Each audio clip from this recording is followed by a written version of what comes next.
Character play कर रहा हूँ वीरेन अग्रवाल का, कि वो चाहता है कि उसका बच्चा जो है आगे बढ़े। कोई भी नहीं चाहेगा कि उसके बच्चे का जो फ्यूचर है और इकलौता लड़का है उसे संभालेगा कौन। जो अडॉप्टेड बच्चे हैं उनसे तकलीफ है। हमारी जो बहन थी मालती, एक बच्चा गोद लिया था और वो बच्चा बहुत गलत निकला और उनको इज्जत देता नहीं है। वो कहता है कि नहीं, गोद लिया बच्चा नहीं। Hi, I am Shamik Abbas, I am portraying Viren Agarwal, Vaibhav's father, and you are watching me on channel Bazooka. Hi everyone, मैं हूँ आरजू ठाकुर और आप देख रहे हैं Bazooka. Hi sir, first of all welcome to Bazooka. कैसे हैं आप? बहुत अच्छे हैं। आप बताइए, आप कैसी हैं? एकदम बढ़िया। ऑफ कोर्स मैं जानना चाहूँगी, शो नया आ रहा है, फर्स्ट ऑफ ऑल उसके लिए कॉन्ग्रेचुलेशंस। आपके किरदार के बारे में जानना चाहेंगे, क्या है, क्या कहना चाहेंगे? So basically I am Shamik Abbas और मैं कैरेक्टर प्ले कर रहा हूँ वीरेन अग्रवाल का। ये एक कन्वेंशनल फादर है जो कि wants his kid to be successful, he wants him to succeed in life. तो उसके लिए he might be a shrewd businessman and very strict father, लेकिन end of the day it's a emotional bond with his son, कि वो चाहता है कि उसका बच्चा जो है आगे बढ़े। तो लेकिन अब बच्चा जो है हमारा, वो वीरेन का जो बच्चा है वैभव, वैभव थोड़ा आर्टिस्ट, मतलब आर्टिस्ट्री की तरफ है। वो, उसको म्यूज़िक पसंद है। तो एज अ फादर कोई भी नहीं चाहेगा कि उसके बच्चे का जो फ्यूचर है वो थोड़ा इनसिक्योर हो। तो उसके पास वैसे ही इतना बड़ा बिजनेस है और इकलौता लड़का है, उसे संभालेगा कौन। तो उसके लिए बहुत जतन कर रहा है, जोर दे रहा है उसको, अपने बच्चे को, कि बेटा तुम ये बिज़नेस संभालो, तुम, मैंने बढ़ा दिया, अब तुम इसे एक्सपैंड करो, तुम नई जनरेशन हो।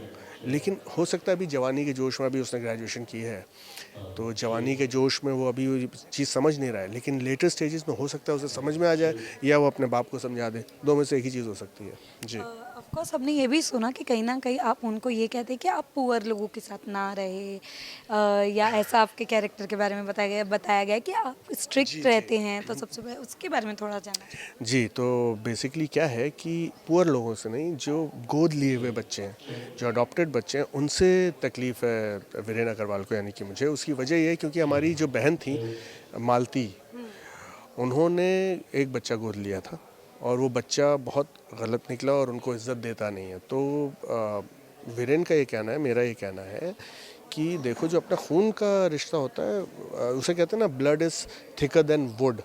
तो ये वो वाली बात है कि अब खून खून ही होता है। आप दूसरे को आप लाख पाल लें, लेकिन वो आपका अपना नहीं होता। हालांकि मैं पर्सनली एज शामिक अब्बास मैं ये चीज़ पर बिलीव नहीं करता हूँ, लेकिन Viren Agarwal as a character वो ये बिलीव करता है कि हो सकता है उसके कुछ ऐसे एक्सपीरियंसेस रहे हो, जैसे अब मालती के साथ, मेरी बहन के साथ ऐसा कुछ हो गया। उसकी वजह से वो इस चीज़ से थोड़ा वो खार खाता है। वो कहता है कि नहीं, गोद लिया हुआ बच्चा नहीं, नहीं होना चाहिए। तो वो चीज़, इसलिए वो अपने बच्चे को भी कहता है कि ऐसे लोगों के साथ, गोद लिए हुए जैसे होते हैं जो बड़े हो जाते हैं, उन लोगों के साथ तुम्हें उठना बैठना नहीं है, क्योंकि ये धोखा दे सकते हैं। मतलब प्रोबेबिलिटी है कि ये धोखा दे देंगे। इस वजह से वो मना करता है वैभव को। ओके। जी जैसे अभी कहा, ऑलरेडी हमने देखा कि पहले भी सिंगिंग सॉन्ग मतलब ये वाले आ चुके हैं शोज़। तो ये कितना हटकर होने वाला है, क्योंकि हमने देखा है कि सेम कॉन्सेप्ट पहले भी आया था, तो इस बार ये कितना अलग होने वाला है? हाँ, देखिए ऐसे कॉन्सेप्ट, देखिए क्या होता है, स्टोरीज़ का जो बेसिक क्रक्स होता है ना, ख़ास तौर पे इंडिया में, भारत में, हम लोग बहुत कल्चरली, हम लोग बहुत साउंड हैं, रिच हैं।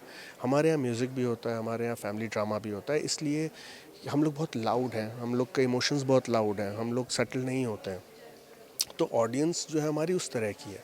अब उसमें क्या होता है कि आपने बोला कि इसमें म्यूज़िक और ड्रामा का जो ये है, शो है, वो तो ऐसे कॉन्सेप्ट्स और भी हैं, लेकिन इसमें फ़र्क ये है कि यहाँ पे एमैल्गमेशन होगा। यहाँ पे म्यूज़िक या आर्ट आर्ट और फैमिली ड्रामा का मतलब अमेलगमेशन होगा, वो मिलेंगे साथ में। और ये जब मिलेंगे तो टकराव होता है कि मिल जाते हैं। यहाँ पे आके, इस पॉइंट पे आके, ये टर्निंग पॉइंट्स है जो कि बहुत इंटरेस्टिंग बनाते हैं इस शो को। ये डिफरेंस है। आप यूजुअली दूसरे कॉन्सेप्ट्स देखेंगे तो उसमें ये चीज़ नहीं मिलेगी आपको। यहाँ पे आपको मार्केट सेगमेंट, या जिसे कहते हैं ऑडियंस का एक सेगमेंट देख के सब चीज़ों को जोड़ा गया है। अब वो जुड़ेगी कि नहीं जुड़ेगी, ये फ़र्क पैदा करेगा बाकी के कॉन्सेप्ट्स में और इस कॉन्सेप्ट में। जी, तो ये बात है। जी। ऑफ कोर्स आपके बॉन्ड के बारे में जानना चाहेंगे, कैसा रहा है बॉन्ड, क्या कहना चाहेंगे? यहाँ कास्ट क्रू जितनी भी बहुत पॉजिटिव हैं, और जब आपके सेट पे पॉजिटिव वाइब होती है तो वो चीज़ आपको ऑन स्क्रीन दिखती है। जब आप वो चीज़ ऑन स्क्रीन दिखाते हैं तो ऑडियंस उसे पकड़ती है। हम लोग की जो ऑडियंस है वो यूजुअली चाहती है खुश होना, एंटरटेन होना। उनकी ज़िंदगी में ऐसे ही इतने कोलाहल है, इतनी तकलीफ़ें हैं, काम करने में इसमें बिज़ी रहते हैं, तो हम लोग उनको ऐसा एंटरटेनमेंट देना चाहते हैं जिससे वो खुश रहें। वो चीज़ देखें, वो जिससे कनेक्ट कर सकें, तो जब तक कनेक्शन नहीं होगा तो ऑडियंस पसंद नहीं करेगी। लेकिन ये शो ऐसा है कि वो कनेक्ट करेगा ऑडियंस के साथ, क्योंकि इसमें it's a very good mix of art and drama.